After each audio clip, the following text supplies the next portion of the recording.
அதே மாரி பாட்டு டியூன் வாங்கிட்டு அப்பலாம் டியூன் வந்து டேப் ரெக்கார்ட்ல குடுப்பாங்க.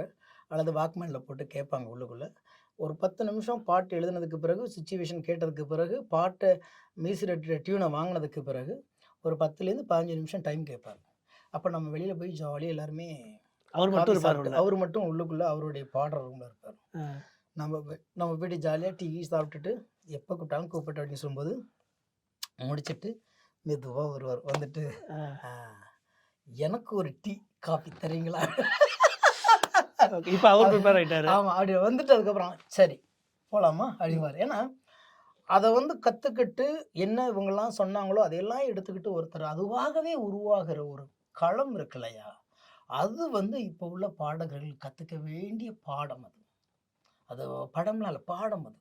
ஏன்னா, அவ்ளோ டெடிகேஷனா ஒரு மனிதர் வந்து கடைசி வரைக்கும் அப்படி இருக்க முடியுமா?